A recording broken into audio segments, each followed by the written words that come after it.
With more analysis of this historic campaign, I'm joined by political commentator and senior editor at the Federalist, Daniel Davidson. John, thanks for being here. The Daily Mail reports this week that Kamala Harris underperformed in every state compared to Joe Biden. She never got within 3% of Biden's numbers in any state. How did Harris and the Democrats completely fail this time out? And is it because Harris wasn't selected by voters, but simply appointed by the gurus at the DNC? Yeah, that's definitely part of it. The lack of any kind of democratic process for selecting Kamala Harris, I think, had a big effect on Democratic motivation, on their voter base, on enthusiasm for the candidate. That combined with the fact that Harris is just a bad candidate, very awkward, horrible press strategy. She basically hid for the first half of her campaign and then went and did a series of disastrous interviews in the second half of her campaign. That combined with the fact that she never even tried to separate herself from the failed administration of Joe Biden, and disastrously on The View, when asked if she would do anything different than Biden, said she couldn't think of anything. Those kinds of media appearances, I think, turned off a lot of even Democratic voters who are not happy about the way the last 4 years have gone. John, as I mentioned to Senator Rubio earlier, the GOP got the vote out most strikingly among Latino voters, but they also got very creative. I mean, nearly 200,000 Amish potential voters live in Pennsylvania and Ohio, and they made great efforts to get those folks registered into the polls. How decisive were those off-the-grid efforts by Charlie Kirk and his group to turn out low-propensity voters and younger voters? How determinative was all of that? I think it's huge, and it speaks to a larger kind of tectonic shift in our political landscape. The GOP is becoming a big tent. You saw gains not just among Latino voters, among black voters, especially black men.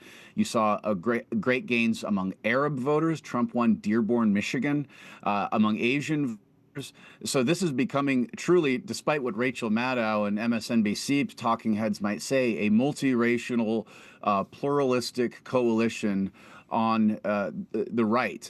And those efforts to get those people out and to bring them in, I think were huge, not just for the actual vote totals this time around, but for building this coalition, this majority coalition of disaffected Democrats, disaffected working class people, people who aren't used to voting or weren't inclined to vote before.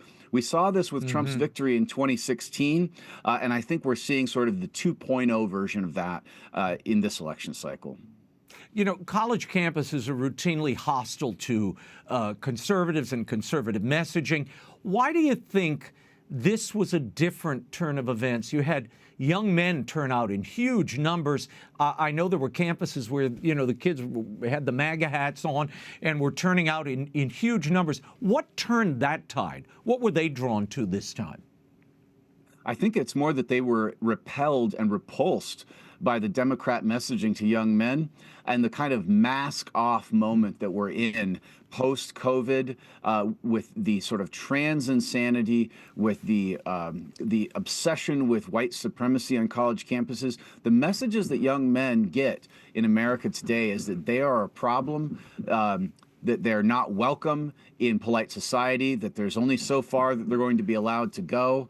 And I think that that has turned them off completely to the Democrat Party and to the whole, you know, we also got the scolding about toxic masculinity that's been going on for years. The Democrats in the Harris campaign really ramped that up. You got scolding from the Obamas, the last person anyone wants to hear from. And I think that just turned young men off, especially the 18 to 29 demographic broke heavily for Trump. Yeah, and then, of course, there was also abortion really became Kamala Harris's signature issue this election season. She thought that would turn out women, and it didn't. Why do you think that messaging worked in 2022 but failed this time? It certainly didn't inspire men to go to the polls. I think part of it is that people started to see through the lies of the corporate media and the Harris campaign. They can only repeat so often that Trump is going to institute a nationwide abortion ban for that to be countered by Trump and his surrogates saying, no, this is a state's issue. And I know that turned off or, you know, sort of upset some conservatives inside the Trump coalition. But I think what it did was kind of nullify that messaging from the Harris campaign. Everybody kind of knew it wasn't true that Trump was going to institute a nationwide abortion ban. And this was just sort of like performative outrage on the part of Democrats and their courtesans in the corporate press. The message, I think, just fell flat for a lot of people. Yeah, there were also abortion ballot issues all across the nation. I mean, there were 10 of them. And in 4 of those states that actually went for Trump, they expanded access to abortion. And then there were 3 others where, notably Florida, Nebraska, South Dakota, where those abortion bans were upheld. Why do you think there was that split in the voting, where they supported Trump and some voters also expanded abortion coverage in those states? Yeah, I think this goes to the point that I made earlier about this coalition, this Trump coalition being a diverse group of people, not just ethnically and racially diverse, but in some ways ideologically diverse, religiously diverse. You're going to have different results in different states, and Trump has talked a lot about this on the campaign trail about how it should go to the states, and it'll be different. Some states have different demographic makeups. They have different things that are on the ballots, and the ballot process is different. And this really is a question from the Trump campaign's perspective that should be decided by the political process, not the judicial process. As a conservative and a Catholic myself, I don't agree with that. I think abortion should be banned under the 14th Amendment, but I recognize that my position is not the majority position. It's not a uniformly held position on the right, and certainly not in the Republican coalition. Yeah, and really, it's up. Look, this is a challenge for the pro-life movement, for the churches, including the Catholic Church, to convert hearts and minds. I mean, I've said this repeatedly throughout the campaign. When some pro-life activists were saying, "I won't vote for Donald Trump. I can't do it," then, of course, in the 11th hour, they have this big conversion, and we're all supposed to be impressed. But the fact is, you can't govern a country without consensus among the voters. And you don't have consensus on this issue, even among Catholics. So if Catholics can't agree that they're a pro-life people and won't at least absorb and defend that basic human right, you can't expect some politician who doesn't even share your faith to somehow be the new pope and just legislate by fiat. That's not how it works in any elected democracy or republic. I want to press on about the women vote. There was a big narrative that went out earlier in the campaign that Kamala Harris would win the female vote. As it turns out, 53% of white women broke for Trump. 47% of women over 45 broke for Trump. To what do you attribute that to? Why do you think there was, first of all, that narrative, and what do you think dismantled it? What was the issue that drove them? I don't know if there's any one issue that drove them so much as a tone that drove them. I think women, just like young men we were talking about earlier, are tired of being lectured to by Democrats, tired of being lectured at by the ladies on The View about what they have to think and what they have to support and what they can't support. That's not the American spirit. You know, no matter if you're a man or a woman, Americans don't like being talked down to the way the Democrats and the corporate press has increasingly taken to talking down to them.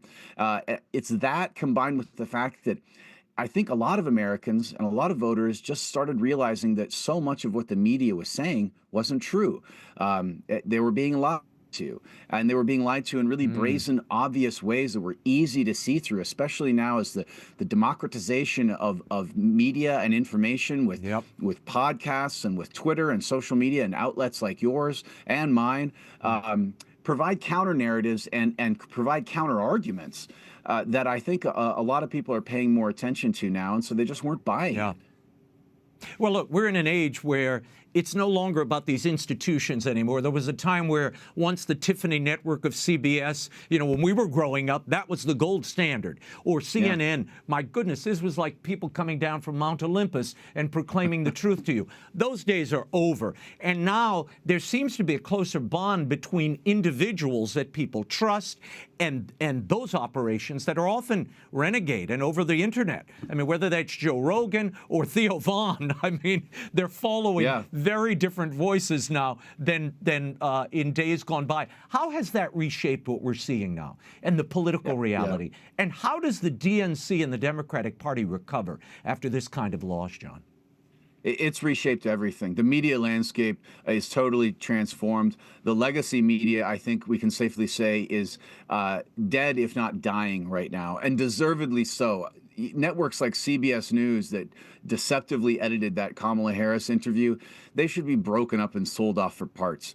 And I said this in my column at the Federalist today. If Lauren Powell Jobs wants to run the Atlantic as a vanity project because she's bored, that's fine. But let's not pretend that the Atlantic is some bastion of American journalism anymore. It's a joke. They make up stories that are transparently false. And people get that now. And so we're going to see dwindling audiences at these legacy publications and people gravitating exactly as you say to individual voices that they trust, whether it's Joe Rogan or Theo Vaughn or Tucker Carlson.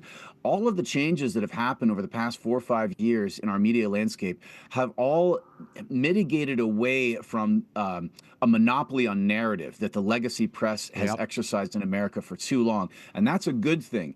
And I think until the DNC and the Democrats reckon with that, and realize that they're not going to be able to lie and gaslight their way through elections anymore, they're going to keep losing.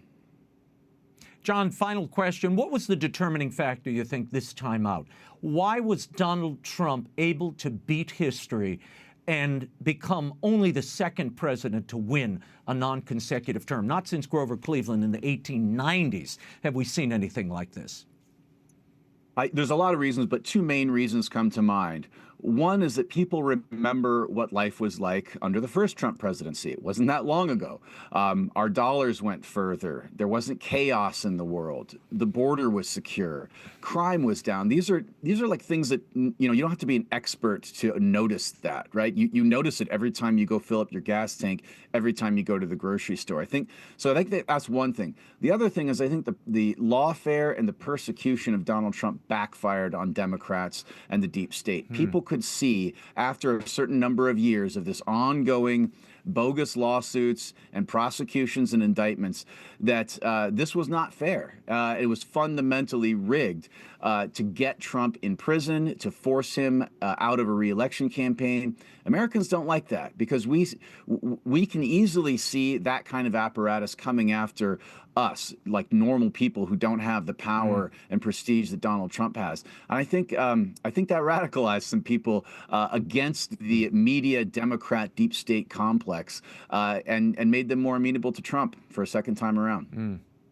John Daniel Davidson of the Federalist, I tend to agree with you. I think, people are not stupid. People see through these things. They feel reality, and they can see. They're very wise and savvy. They can see through false narratives and people who are selling them something that's just not true. Thanks for being here. We'll talk to you soon.